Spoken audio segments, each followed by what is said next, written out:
যে যাকে ইচ্ছা তাকে, সবার বিরুদ্ধে হত্যা মামলা। চিফ জাস্টিস ছিলেন সাবেক চিফ জাস্টিস খায়রুল হক সাহেব, তাকে হাত করা পরিয়ে তার বিরুদ্ধে হত্যা মামলা। আর আওয়ামী লীগের সকল নেতাকর্মী, প্রায় ৫-৬ লাখ নেতাকর্মীর বিরুদ্ধে মামলা, অধিকাংশই সব হত্যা মামলা। যত হত্যাকাণ্ড ১৫ জুলাই থেকে হয়েছে, যত অগ্নি সন্ত্রাস হয়েছে, এসবগুলি করা হয়েছে ডক্টর মোহাম্মদ ইউনূসের সেই মেটিকুলাসলি ডিজাইনের।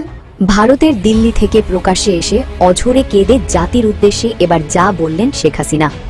৫ই আগস্ট ছাত্র জনতার কঠিন আন্দোলনের মুখে শেখ হাসিনা দেশ ছেড়ে ভারতের দিল্লিতে আশ্রয় নেওয়ার পর থেকে নানা ষড়যন্ত্রের পেচের মুখে পড়ে দীর্ঘ ১৫ বছর একটানা শাসন করা সেই দলটির অস্তিত্ব আজ একেবারে নিশ্চিহ্ন হওয়ার পথে।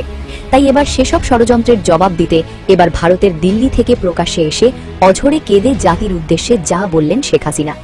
তিনি বলেন, ১৫ জুলাই থেকে আজ যত অগ্নি সন্ত্রাস হয়েছে সব ডক্টর ইউনূসের মেটিকুলাস ডিজাইনের মাস্টার মাইন্ড দ্বারা সব হত্যাকাণ্ড। আর তারা খুন করেছে বলে তাদেরকে দায় মুক্তি দিয়েছে, আর সব মিথ্যা মামলায় জেলে ভরেছে আমার ৫ লক্ষের অধিক নেতাকর্মীদের। ধানমন্ডি ৩২ ফুল দিতে গিয়ে একজন অসহায় রিকশা চালক সেই মামলা থেকে রেহাই পায়নি, তাকে জুলাই হত্যা মামলার আসামি পর্যন্ত বানানো হয়েছে।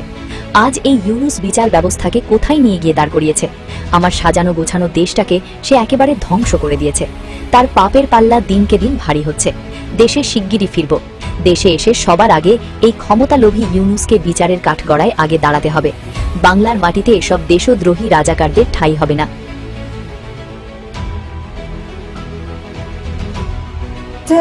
ডক্টর মোহাম্মদ ইউনূসের সেই মেটিকুলাসলি ডিজাইনের অংশ হিসেবে মাস্টার মাইন্ড দ্বারা এইসব খুন করেছে, আর খুন করেছে বলেই তাদেরকে দায় মুক্তি দিয়েছে, ইন্ডেমনিটি দিয়ে।